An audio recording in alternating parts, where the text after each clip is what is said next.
नमस्कार दोस्तों, स्वागत है मेरे यूट्यूब चैनल पर। आज हम कक्षा 10 बोर्ड एग्जाम 2023 की दृष्टि से बहुत ही महत्वपूर्ण बहुविकल्पीय प्रश्नों का संग्रह लेकर आए हैं। तो आइए जानते हैं एक-एक करके सभी प्रश्नों के हल। तो सबसे पहला प्रश्न है, चौरी चौरा कांड किस वर्ष हुआ था? तो इसका आंसर हो जाएगा 1922 में। दूसरा क्वेश्चन है, 6 अप्रैल 1930 को दांडी में नमक बनाकर गांधी जी ने जिस आंदोलन को शुरू किया था वह था, तो वो हो जाएगा सविनय अवज्ञा आंदोलन। नेक्स्ट तीसरा प्रश्न है, 18वीं शताब्दी में विश्व व्यापार का सबसे बड़ा केंद्र था, तो इसका आंसर हो जाएगा यूरोप।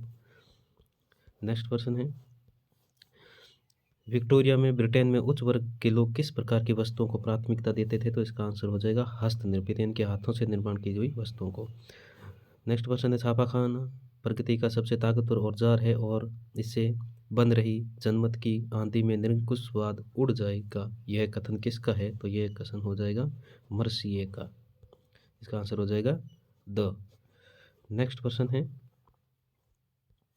निम्न में से जनमत नीति में महत्वपूर्ण भूमिका निभाता है, तो वो हो जाएगा प्रधानमंत्री, क्योंकि लोकतंत्र में सबसे ज़्यादा प्रधानमंत्री होता है। जनमत नीति यानी कि जो लोग वोट देते हैं तो उसे जो चुनते हैं तो वो प्रधानमंत्री देश का शासक होता है।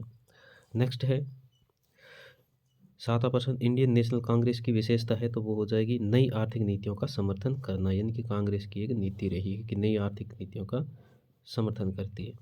नेक्स्ट है, निम्न में से लोकतंत्र को मजबूत करने की चुनौती है वह है, तो वो हो जाएगी लोकतांत्रिक संस्थाओं की कार्य पद्धति सुधारना, वह हो जाएगा। नेक्स्ट है, निम्न में से कौन सा गुणवत्ता हेतु प्रमाणक है? तो वो हो जाएगा ये सभी, यानी कि जो एग मार्क है वो एग मार्क, हॉल मार्क और ISI, यानी कि ये लोगो होते हैं वो गुणवत्ता को प्रमाणक करता है। नेक्स्ट है, अगर गरीब लोगों को सही और उचित शर्तों पर ऋण उपलब्ध कराया जा सकता है तो लाखों लोग अपनी लाखों छोटी छोटी गतिविधियों के जरिए विकास का सबसे बड़ा चमत्कार कर सकते हैं, ये कथन किसका है? तो ये हो जाएगा प्रोफेसर मोहम्मद यूनुस का। नेक्स्ट है, निम्नलिखित में से कृषि के पश्चात किस उद्योग ने सबसे अधिक रोजगार प्रदान किए? तो वो हो जाएगा वस्त्र उद्योग।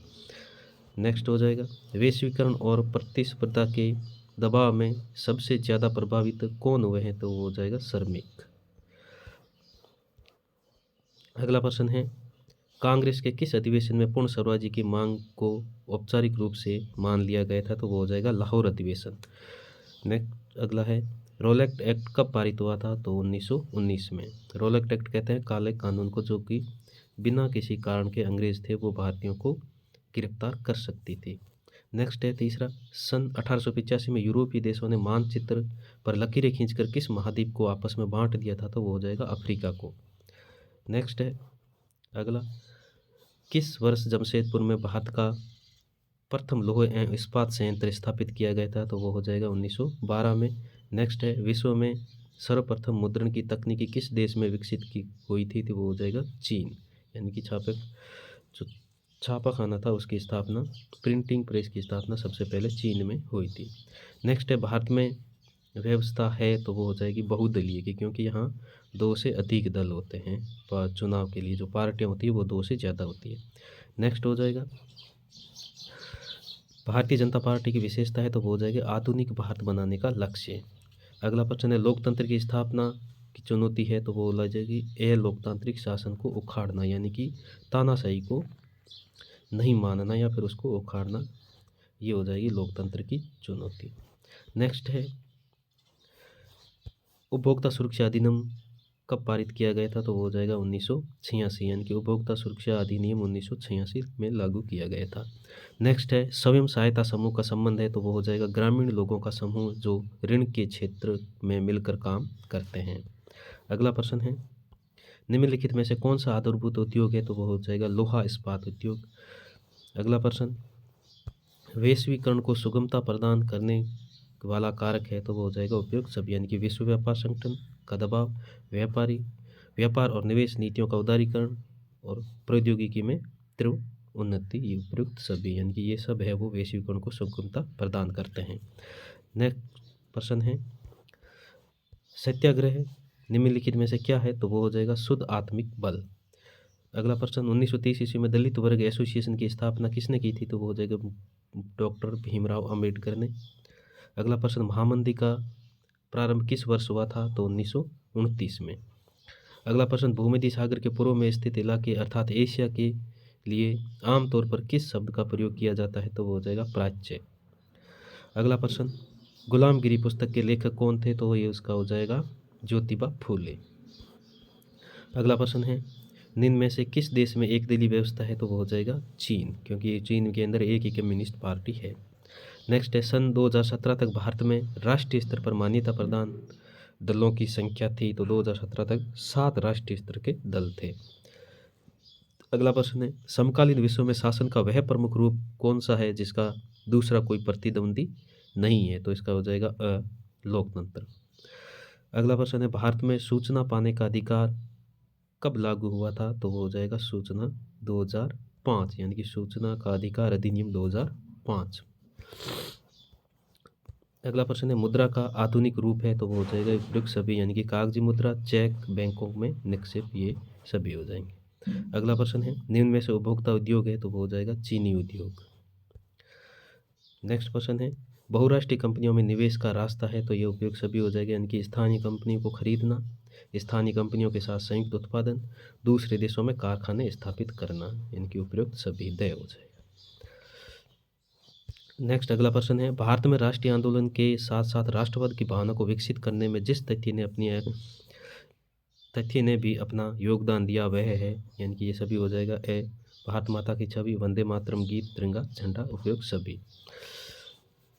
सेकंड है, महात्मा गांधी ने हिंदुओं और मुसलमानों में एकता स्थापित करने के लिए किस आंदोलन का समर्थन किया था? तो इसका हो जाएगा खिलाफत आंदोलन, यानी कि इसमें हिंदू और मुसलमान दोनों ने समर्थन दिया था। अगला प्रश्न, विश्वव्यापी आर्थिक मंदी का सबसे बुरा असर पड़ा था? तो अमेरिका पर। अगला प्रश्न है, मशीन उद्योग के युग में पहले अंतर्राष्ट्रीय कपड़ा बाजार में किस देश ने रेशमी उत्पादों को बोलबाला था? तो वो हो जाएगा भारत। अगला है, यह किसने कहा था कि मुद्रण ईश्वर की दी हुई महत्तम देन है और सबसे बड़ा तोहफा है? तो ये हो जाएगा मार्टिन लूथर ने। नेक्स्ट है, भारतीय राष्ट्रीय कांग्रेस की स्थापना हुई थी? तो 1800 भारतीय राष्ट्रीय कांग्रेस की स्थापना 1885 में हुई थी, 90 नहीं है। नेक्स्ट है, सातवां प्रश्न, नेशनल कांग्रेस की स्थापना की विशेषता है? तो वो हो जाएगी गांधीवादी धर्मनिरपेक्षता। अगला प्रश्न है, लोकतंत्र की विभिन्न चुनौतियों के बारे में सभी सुझाव प्रस्ताव कहे जाते हैं? तो वो हो जाएगा राजनीतिक सुधार। नेक्स्ट प्रश्न, कोपरा के अंतर्गत उपभोक्ता विवादों के निपटारे के लिए स्थापित किया गया? तो ये उपयोग सभी हो जाएगा, यानी कि जिला मंच, राज्य मंच और राष्ट्रीय मंच, ये 3 स्तर पर उपभोक्ता विवादों का निपटारा, यानी कि उपभोक्ता न्यायालय स्थापित किए गए हैं। अगला प्रश्न है, बैंक की अपना प्रमुख स्रोत है? तो इसका हो जाएगा कर्जदारों से लिए गए ब्याज और जमाकर्ताओं को दिए गए ब्याज के बीच का अंतर, यानी कि ये जो अंतर होता है वही उनका प्रमुख स्रोत होता है अपने लाभ का। अगला 11 प्रश्न है, निम्न में से कृषि आधारित उद्योग है? तो ये हो जाएगा सूती वस्त्र उद्योग। अगला प्रश्न है, विश्व के दूरस्थ भागों को जोड़ने वाली वैश्वीकरण की प्रक्रिया का मुख्य भूमिका है? तो वो हो जाएगा बहुराष्ट्रीय कंपनियों की। अगला प्रश्न, निम्नलिखित में से किसने राष्ट्रीय आंदोलन से प्रेरित होकर भारत माता की विख्यात छवि को चित्रित किया? तो हो जाएगा रविंद्रनाथ टैगोर। अगला प्रश्न है, 13 अप्रैल 1919 को अमृतसर के जलियांवाला बाग में शांतिपूर्ण भीड़ पर गोलियां चलवाने वाला अंग्रेज अधिकारी कौन था? तो वो जगह जनरल डायर। अगला प्रश्न, ब्रेटन वुड्स व्यवस्था पर सहमति बनी थी? तो जुलाई 1944 में। अगला है, जिस बंदरगाह के जरिए 18वीं सदी में भारत खाड़ी और लाल सागर के बंदरगाहों से जुड़ा था वह था? तो वो हो जाएगा सूरत बंदरगाह। अगला प्रश्न है, जापान की सबसे प्राचीन मुद्रित पुस्तक थी? तो वो हो जाएगी डायमंड सूत्र। अगला प्रश्न, निम्नलिखित में से राजनीतिक दल का प्रमुख अंग है? तो वो सभी हो जाएगा, यानी कि नेता, सक्रिय सदस्य और अनुयायी। अगला प्रश्न है, भारत में कम्युनिस्ट पार्टी ऑफ इंडिया यानी कि सीपीआई का गठन हुआ था? तो वो हो जाएगा 1964 को। अगला प्रश्न, निम्न में से लोकतंत्र के लिए मुश्किल चुनौती है तो उपयुक्त सभी यानी कि लोकतंत्र का विस्तार की चुनौती, लोकतंत्र के हेतु बुनियादी आधार बनाने की चुनौती और लोकतंत्र को मजबूत करने की चुनौती, ये 3 चुनौतियाँ हैं।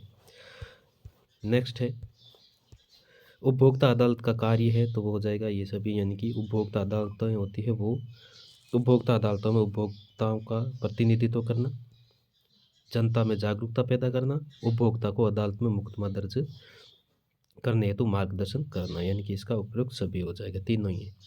नेक्स्ट प्रश्न है ऋण की शर्तों के अंतर्गत आता है तो वो हो जाएगा उपयुक्त सभी यानी कि समर्थक ऋण धार और ब्याज दर और आवश्यक कागजों और भुगतान के तरीके यानी कि उपयुक्त सभी। नेक्स्ट है निम्न में से कौन सा शहर भारत की इलेक्ट्रॉनिक राजधानी कहा जाता है तो वो हो जाएगा बेंगलोर। अगला प्रश्न वैश्वीकरण से सर्वाधिक लाभान्वित हुए तो वो हो जाएगा धनी उपभोक्ता यानी कि धनी वर्ग के उपभोक्ता। तो ये थे टोटल 60 प्रश्न वैकल्पिक प्रश्न जो वार्षिक परीक्षा कक्षा 10 के सामाजिक विज्ञान की दृष्टि से बहुत ही महत्वपूर्ण है। अगर मेरा वीडियो अच्छा लगा है तो इसको लाइक और सब्सक्राइब जरूर करें। धन्यवाद।